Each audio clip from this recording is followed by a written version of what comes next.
السلام عليكم ورحمة الله وبركاته. أهلا بكم في قناة أوبنتو. طبعا للتذكير، هذا أول فيديو لي في القناة، فبالتأكيد حيكون في أخطاء وفي ترجل وفي تلعثم في الكلمات، فالرجاء منكم الصفح أيها الأعزاء. سلسلة فيديوهات هذا المقطع يندرج تحت عمليات الكربوهيدرات ميتابوليزم، وللكربوهيدرات عدة عمليات كالكريبس سايكل والاتش ام بي شنط والجلوكونيوجينيسيس والجلايكوجين سينثيسيس وغير ذلك، دون أن ننسى ذكر عملية الجلايكولايسيس اللي حيكون موضوعنا لهذا الفيديو. نبدأ في شرح عملية الجلايكولايسيس. خلونا نبدأ ببعض المعلومات السطحية عنها، أو ممكن نعتبرها كنوع من التحمية قبل الدخول على الهارد اكسرسايز.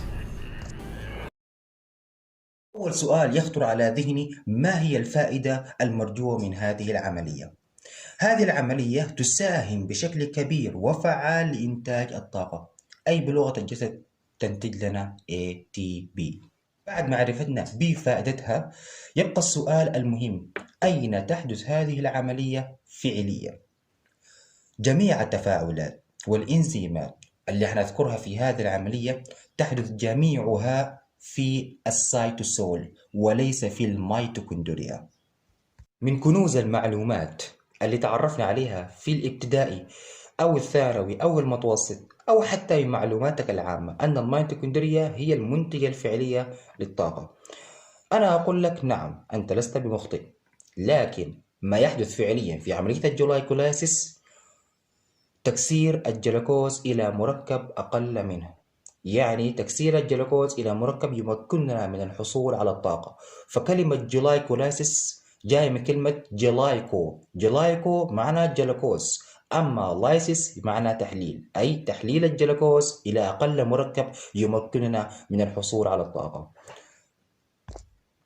إذا ما سيحدث معنا هو السيناريو التالي: بعد تكسير الجلوكوز إلى مركب يمكننا من الحصول على الطاقة، سيتم ترحيل هذا المركب من السيتوسول إلى الميتوكوندريا، حيث سيتم إنتاج الطاقة هناك بواسطة عملية تسمى الستريك أسيد سايكل، أو اختصارا TAC، وهي إحدى سلسلة تفاعلات الكربوهيدرات ميتابوليزم.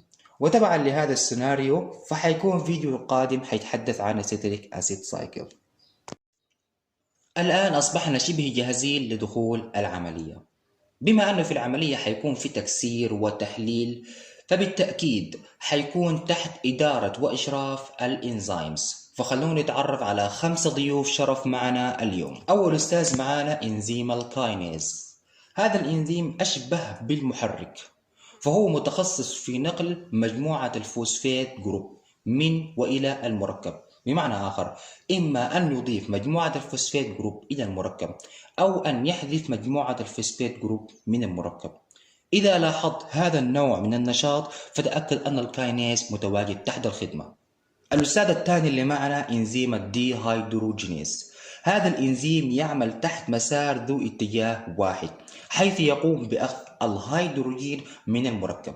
فكلمة دي تعني حذف، هيدروجين يعني من كلمة هيدروجين. أما نهاية المقطع ASE، أقصد ASE، فهي تسمية المركب الإنزيمي. الأستاذ الثالث اللي معنا إنزيم الآيزوميريز. هذا الإنزيم متقن جدا لعمله، فهو يستطيع تغيير هويتك في لحظات. فكلمة آيزوميريز جاية من كلمة آيزومر، وكلمة آيزومر تعني مركبين لهما نفس الصيغة الكيميائية لكنهما يختلفان في الصيغة البنائية، وكمثال على ذلك الجلوكوز والفركتوز. الأستاذ الرابع اللي معنا اللي هو الميوتيز، أو ممكن نقول التلميذ، لأنه تلميذ الآيزوميريز، بمعنى آخر أنه جزء من الكلاسيفيكيشن التابع للآيزوميريز، فهو يقوم بنفس العمل. والإنزيم الخامس معنا إنزيم الألدوليز. هذا الإنزيم فريد جدا من نوعه، فهو لا يضيف أو يحذف أو يغير، بل يقوم بتكسير مركب إلى مركبين. الإنزيم السادس اللي معنا إنزيم الإينوليز. بالطبع أنا لم أتطرق لذكر هذا الإنزيم سلفا، بل سنتعرف عليه من خلال عملية الجلايكولايسيس. بعد هذه المقدمة المفيدة جدا لنبدأ بالعملية الطويلة جدا. طبعا العملية طويلة جدا، فحنقسمها إلى قسمين: قسم A وقسم B. من خلال شرحنا للقسم A حنلاحظ أننا حنستخدم ATB.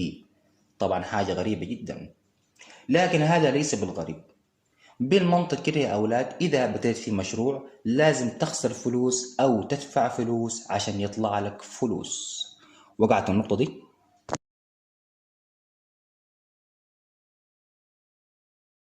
حيجينا الجلوكوز، حيدخل الجلوكوز في التفاعل ويخرج لنا كجلوكوز 6 فوسفات. فطبعا بما أنه نضيفت فوسفات إلى الجلوكوز ده معناه حيكون معانا إنزيم الكاينيز. فاسم الإنزيم هيكسوكاينيز أو جلوكوكاينيز. فطبعا الفوسفات اللي تم إضافتها في هذا المركب من وين جات؟ جات من ال ATP. كيف؟ ال ATP بمعناها أدينو ترايفوسفات، يعني مركب لديه 3 مجموعة فوسفات. فهناخد فوسفيتاية واحدة منه كده ونديها للجلوكوز، فطبعا حيتحول ال ATP إلى ADP.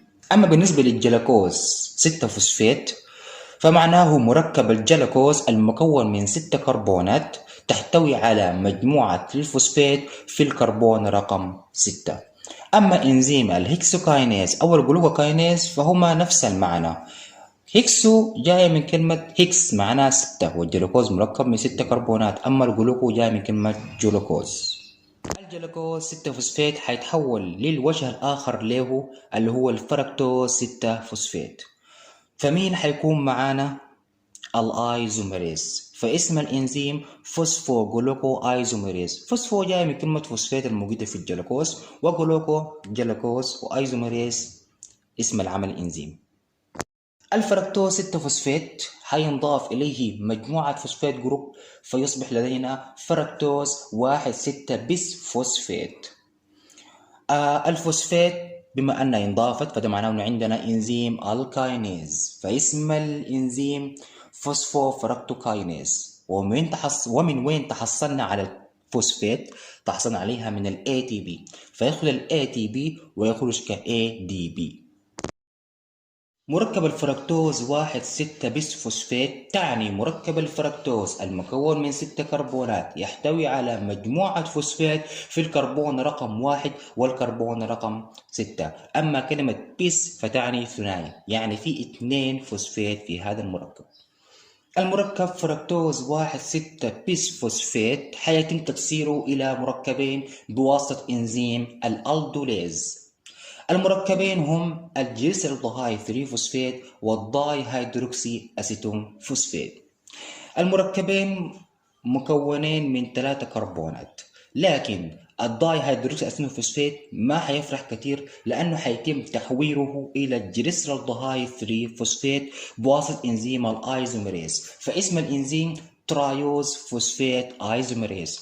ترايوز بمعنى 3، لأنه زي ما ذكرنا سلفا أنه مركب مكون من 3 كربونات، والفوسفات لأنه مركب يحتوي على مجموعة فوسفات، والايزوميريز اسم عمل الإنزيم. بعد الانتهاء من القسم A خلونا نعمل ردة فعل عليها. القسم بدأ لنا بالجلوكوز كبداية مركب، وانتهى لنا بتكوين الجليسرالدهايد 3 فوسفات. وكما هو معلوم لدينا أن الجلوكوز مركب مكون من 6 كربونات والجليسرالدهايد مركب مكون من 3 كربونات. فعشان تكون المعادلة متوازية أو متساوية كيميائيا حنقوم نضرب 2 في الجليسرالدهايد 3 فوسفات فتصبح 2 في 3 يساوي 6. الآن بعد انتهينا من الشرح لقسم A، المركب طلع لنا أو الناتج لنا الجليسرالدهايد 3 فوسفات وهو المطلوب لدينا لبداية السكشن B أو القسم B. تفاعلات السكشن B. قبل أن نبدأ بهذا القسم دعونا نأخذ فكرة عامة أو فكرة أولية عن هذا القسم، بداية بمعرفة الناتج النهائي لهذا القسم. حيدخل الجليسرالدهايد 3 فوسفات ويخرج لنا كبايروفيت. البايروفيت مركب مكون من 3 كربونات.